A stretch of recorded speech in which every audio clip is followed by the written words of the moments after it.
The cosmos is a cruel stage. Stars die in silence. Worlds vanish without a whisper. And out here, in the cold stretch of the Andromeda expanse, silence was more than absence. It was warning. Captain Lucas Weaver's fingers trembled as he traced the edge of the star map projected in the cockpit. The horizon's edge floated above a blackened system, an abandoned cluster once humming with life. "This doesn't make sense," he muttered. The words tasted hollow even to him. For the last 6 months, reports of entire colonies disappearing had trickled into the United Earth Federation's central archives. No distress calls, no salvageable debris, just empty star charts and the occasional flickering transmission that ended mid-sentence. Dr. Emily Ross, Weaver's second-in-command and chief xenobiologist, leaned over his shoulder. Her green eyes, usually so sharp, now reflected the cold emptiness beyond the cockpit windows. "It's as if the galaxy itself decided they weren't worth saving," Lucas swallowed, his throat dry. "Do you really think it's selective?" Emily's gaze stayed fixed on the void. "I think it's precise, calculated." A low hum rattled the horizon's edge as the ship adjusted its orbit around the system's dead sun. The crew had heard the stories. Civilizations abandoned to annihilation, worlds stripped of life as if some cosmic hand had erased them. It was all legends until the horizon's edge became part of the map, a ship sent to investigate, never to return. Until now. "Status report," Lucas demanded, his voice steady, though tension coiled in his chest like a serpent. Lieutenant Ryan Carter, the communications officer, tapped the console, face pale. "We're picking up something, Captain. Faint, but signals. Not from this system. Something's moving between the stars." Movement in the void was a bad sign, always. Lucas felt it deep in his bones. He gestured sharply. "Bring it up on screen." A holographic projection shimmered into view, a mass of shadows, barely perceptible, drifting with deliberate intent. They weren't natural phenomena. They were ships, or at least they used to be. "Aliens?" Emily whispered almost to herself. "Maybe," Lucas said, voice tight. "Or something worse. I've seen the intelligence reports, nothing. Not even the Sentinels. No one out here has ever faced this before." The crew of the Horizon's Edge exchanged anxious glances. Among them, Lieutenant Jessica Morales, the ship's engineer, tapped her fingers against the console nervously. "If they've been doing this, erasing entire colonies, what makes us different? Why are we even here?" Lucas didn't answer immediately. He stared at the shadows floating in the projection, a deep sense of dread crawling over him. Then he said quietly, almost to himself, "Maybe they left us a choice. Or a message. Maybe humanity is supposed to answer." That night, the silence in the ship was suffocating. The crew didn't sleep. Not really. They moved through the dim corridors like ghosts, haunted by the emptiness outside and the implications of the signals they had intercepted. Emily lingered by the observation deck, staring at the scattered light of distant dying stars. A sudden alarm ripped through the horizon's edge. Red lights flashed. Lucas and Emily were at the control panel in seconds. Carter's voice came over the intercom, trembling. "They're here, approaching, fast." On the main screen, the shadows resolved into sleek, alien forms, ships of terrifying design, glimmering with a strange, black light that seemed to absorb rather than reflect. Lucas felt a chill. These weren't just raiders. They were executioners. "Shields up!" he barked. The hum of the engines deepened as the ship's defenses activated, blue energy rippling across the hull. Emily moved to the weapons console, her hands flying over the controls. "If they wanted a fight, they're going to regret it." "But we need a plan." Lucas turned to his crew, his jaw tight. "Listen to me. We survived this long enough to send a message, a warning. And if they try to board," he let the sentence hang, knowing full well the truth. The alien fleet closed in, almost fluid in motion, their shapes shifting as if they were alive. The first volleys of energy slammed into the horizon's edge, rattling the ship like a toy. Sparks flew along the hull, and alarms screamed in a chorus of panic. Morales cursed under her breath, scrambling to stabilize the engines. Lucas gritted his teeth. "Return fire! Target the lead ship!" The bridge erupted into controlled chaos. Energy bolts lanced across the void, meeting the alien defenses with little effect. Emily's hands moved with uncanny precision, calculating trajectories, adjusting power levels, muttering formulas under her breath. "They're not just attacking," she shouted.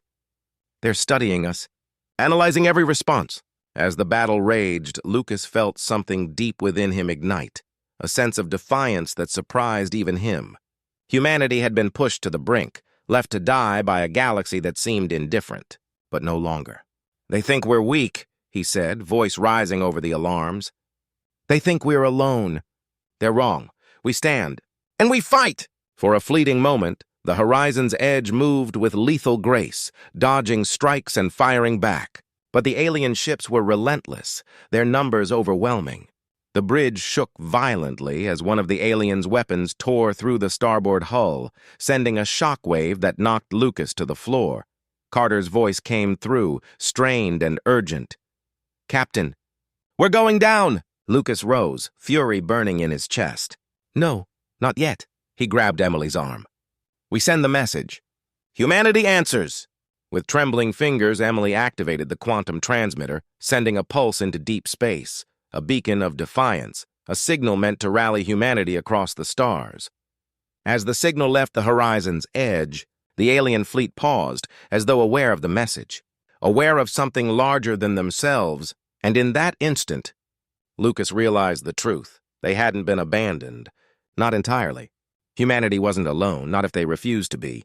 The bridge lights flickered. The hull groaned. The shadows in the void moved closer, inevitable as death. But as Lucas stared at the stars beyond the viewport, he knew one thing with unshakable certainty. The war had just begun, and humanity would answer. The quantum pulse sailed through the void like a silver bullet, cutting through the black of space and carrying humanity's defiance. On Earth, a faint tremor ran through the Global Defense Command's communication arrays. For a heartbeat, every signal stopped. Then a chorus of alerts, urgent and insistent, indicated one thing. The message had been received. But back aboard the horizon's edge, there was no time to bask in hope. The alien ships were relentless, their blacklight hulls carving through space with terrifying precision. Lucas Weaver gritted his teeth as another volley struck the starboard side, knocking the ship off course. Sparks rained across the bridge. Morales' hands flew over the systems, struggling to stabilize the engines.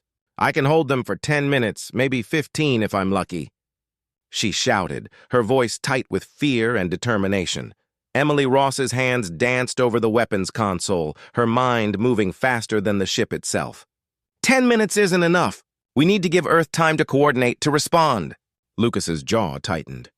"Then we make every second count. Fire everything we've got. Hit them hard enough to slow them down." Carter's fingers flew over the communications panel. "The pulse is still traveling. The fleet's already beginning to pick it up. Earth knows we're alive and fighting." A low hum filled the ship as the alien fleet adjusted its formation, enveloping the horizon's edge like a predator closing in. One ship detached from the mass, moving with blinding speed toward the human vessel. Lucas barely had time to bark an order. "Evasive maneuvers, now!" The ship lurched violently. Red warning lights flashed. The floor beneath Lucas shook, throwing him off balance. One of the aliens' weapons fired, a streak of dark energy that struck the shields, causing a pulse that rattled the entire vessel. Emily's teeth clenched as she rerouted power, stabilizing the shields for another moment. "They're studying our tactics, adapting in real time," she yelled. Lucas's hands gripped the edge of the command console. "Then we adapt faster. We fight smarter. Humanity doesn't go quietly into the void." Below deck, crew members scrambled through corridors, repairing damage, tending to burns, and securing loose equipment. Lieutenant Morales barked orders like a seasoned drill sergeant, her usual calm replaced by raw urgency. "Move it! Patch the plasma conduits or we're done for." Above, in the cockpit, Lucas watched the stars streak past the viewport as the alien ships maneuvered with terrifying coordination. One of them detached again, faster this time, aiming directly for the horizon's edge's engines. "Impact in 10 seconds!" Carter shouted, voice tight with panic. Lucas pressed a finger to the console, activating the emergency thrusters. The ship lurched sideways as energy discharged, narrowly missing the incoming strike. The explosion from the alien weapon painted the hull in ghostly light, a reminder of their fragile mortality. And then, just as suddenly, silence. A brief, uneasy silence. The bridge crew stared at each other, breathless. On the main screen, the alien fleet had halted. Not a single ship moved. Their black hulls shimmered faintly, almost as if observing. Emily exhaled sharply. They're reacting to the pulse. To our signal, Lucas nodded grimly. Good, that's our chance. They hesitate because we exist. Because humanity exists. We have leverage, even if it's just for a moment. But the moment didn't last. One of the alien ships broke formation, hurtling toward the horizon's edge with lethal intent. Lucas shouted orders. Defensive grids, now! Full power to forward shields. The ship shook violently as the alien collided with the outer hull. A massive explosion threw the crew to the floor, shattering screens and rupturing systems. Morales screamed as she fought to keep the engines from failing entirely. Sparks rained down, setting fire to panels along the wall. Emily gritted her teeth, eyes scanning every indicator. Hull integrity dropping! We'll breach in 60 seconds if we don't stabilize! Lucas's voice cut through the chaos. Then we hold together. We survive together. Below deck, the crew worked like men and women possessed. Every repair, every recalibration, every desperate fix was a fight against extinction. Morales and a team of engineers wrestled with a plasma conduit, welding sparks flying in the darkness. Come on, she yelled. We're not dying here. Up on the bridge, Lucas and Emily coordinated a counterattack. Focusing the ship's remaining firepower, they targeted the alien ship that had broken formation, their energy bolts streaking across the void with precision born of desperation. The alien vessel shuddered, then exploded in a brilliant flare of black and silver light. The victory was fleeting. 2 more ships moved into attack position. Lucas's jaw tightened. We can't outrun them. We have to fight. Emily's hand hovered over the command console, her mind racing. We can't win with brute force, not yet. But we can survive long enough to give Earth time. That's the key. Humanity's response is the real weapon. Then, Carter's voice cracked over the intercom. Captain, incoming transmission. From Earth. The Horizon's Edge's comm system, battered but still functional, crackled to life. General Thomas Harding's face appeared on the screen, his expression grim. We've received your pulse. Humanity is mobilizing. The fleets are gathering. Reinforcements are en route. Hold out as long as you can. You are not alone. Relief surged through the crew, mingled with renewed determination. Lucas clenched his fists. We're not alone, not ever. This is the fight we were meant for. The alien fleet hesitated again, sensing the shift. Their movements became jittery, unpredictable. Humanity's answer, delayed but undeniable, was sending shockwaves across the void. The Horizon's Edge had become more than a ship. It had become a signal, a declaration that humanity refused to be erased. Hours passed, each one a battle in itself. Systems failed and were repaired, fires ignited and extinguished. The alien fleet probed and tested humanity's resolve. Each encounter was a dance of death, a testament to the crew's courage.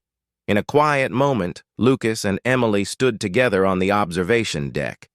Stars stretched endlessly before them, black and indifferent, yet somehow full of possibility.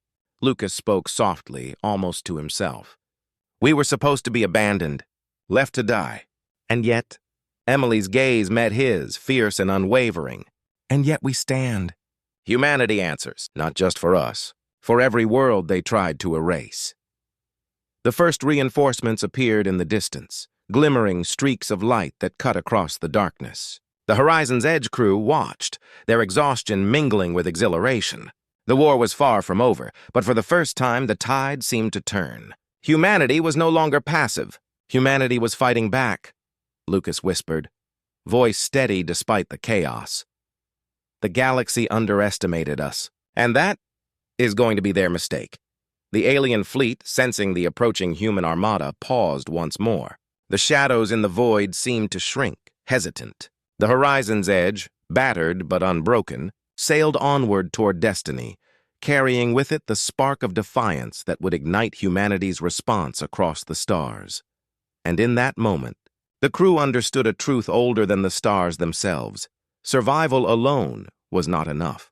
To endure, they had to rise, to fight, not just for themselves, but for all who had been abandoned, and rise they would.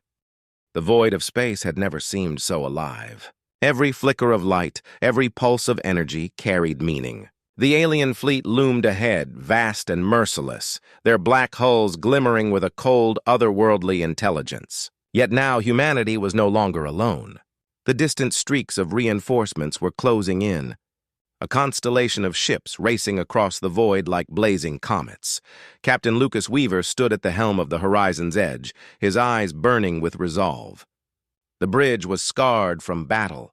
Consoles flickered, wires hung loose, and smoke curled in thin streams from shattered panels. Morales and Carter worked feverishly, their hands a blur across the remaining functional systems. Emily Ross was at the weapons console, pale but unbowed, recalculating trajectories, predicting alien movements with deadly precision. "They're testing us," Emily muttered, voice low. "Every strike, every maneuver, it's all deliberate. They want to see if we're predictable, if we break." Lucas's jaw tightened. "We don't break, we fight. Humanity doesn't bow. Not ever." Outside the viewport, the alien ships advanced. Dozens of their deadly black silhouettes cut across the void, encircling the human fleet. The first volleys of energy slammed against the forward shields of the horizon's edge, shaking the ship violently. Sparks flew from the walls, warning lights screamed, and the hum of the engines strained against impossible pressure. "Shields holding at 50%, Morales shouted, sweat streaking her forehead. "If we take another hit like that, we're done." Carter's fingers flew across the communication panel. "The reinforcements are closing in, Captain. Human fleets from Earth, Mars, Titan. They've all answered the signal." Lucas's gaze narrowed. "Then we give them time. Hold the line. Make them pay for every inch they want." Emily's hands moved faster, calculating angles, directing the limited energy from the horizon's edge's weapons. "We can't destroy them all, but we can cripple their formation. Give humanity's fleet the upper hand." The battle erupted again. Energy bolts lanced across the void, colliding with alien shields in brilliant flares of light. Explosions blossomed like black stars as ships collided, tearing through the silence of space. The horizon's edge danced through the chaos, narrowly dodging destruction while striking precise, calculated blows. Lucas barked orders over the chaos. "Target their lead vessels! Focus fire! Break their coordination!" Emily's calculations paid off. A well-placed salvo disabled the engines of one of the alien command ships, sending it spinning into the void. Another followed, cutting off their flanking maneuvers. The alien fleet hesitated, their perfect coordination unraveling as humanity's combined forces closed in. Amid the chaos, Lucas felt a strange surge of clarity.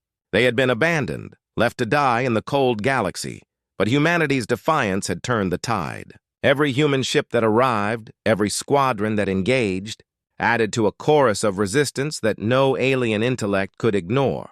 On the observation deck, the stars themselves seemed to shiver under the intensity of the battle. Emily joined Lucas, both staring out at the carnage. "They underestimated us," she said quietly. "They thought leaving us to die would make us weak. It made us stronger," Lucas nodded, jaw set. "They thought they could erase us. They didn't know what it meant to fight for survival, for each other." Hours passed like minutes. The alien fleet, though formidable, began to fracture under relentless human assault. Ships that once moved as a single entity now lagged, isolated, vulnerable. Humanity's response was not just strategy. It was raw determination, courage, and the unyielding will to survive. Then, in a decisive move, Lucas gave the order that would change the course of the war. "All remaining firepower, focus on the central command ship. End this!" Energy beams surged from the horizon's edge, converging on the alien flagship with terrifying precision. Explosions rippled across the alien vessel as human fleets unleashed coordinated attacks from every angle. The flagship shuddered violently before erupting in a blinding flash, a final signal of humanity's resolve. The rest of the alien fleet faltered. One by one, ships disengaged, retreating into the black abyss. The survivors fled into the void, leaving behind the remnants of their attacks and a galaxy that would never forget humanity's answer. The silence that followed was deafening. The horizon's edge, battered but unbroken, drifted amidst the debris of the battlefield. Smoke and sparks curled through the corridors. Crew members leaned against consoles, exhausted, bloodied, yet alive. Lucas let out a long breath, relief washing over him. "We did it," he said, almost in disbelief. Emily placed a hand on his shoulder, her eyes glinting with tears and triumph. "No, we did it!" "Humanity did it," Carter's voice came over the intercom, weary but triumphant. "Message received from Earth. Every colony that sent reinforcements reports victory. The galaxy knows now humanity is not to be underestimated." Morales, still catching her breath, looked out at the stars. "They left us to die. But we stood. We fought. We survived. And now, we answer for everyone they tried to erase." Lucas turned back to the viewport. The stars no longer felt indifferent. They felt alive, watching the birth of a new era. Humanity had risen, answering the call left by a galaxy that thought them weak. They had not only survived, they had triumphed. A quiet determination settled over the horizon's edge. The war was far from over. Humanity would rebuild, fortify, and prepare for whatever challenges the galaxy would throw their way. But now, the message was clear. Those who left humanity to die had miscalculated. The human spirit could not be erased, could not be ignored, could not be defeated. And somewhere in the infinite stretch of stars, the galaxy learned its first unyielding truth. When humanity stands together, no force, no matter how vast, can silence them. Lucas turned to his crew, voice steady, resonant with authority and pride. "We survived. We fought. We answered. And this is only the beginning." The horizon's edge limped forward, stars streaking past, a battered but shining symbol of humanity's defiance. Behind them, the remnants of the alien fleet faded into darkness. Ahead, the galaxy awaited, and humanity would rise.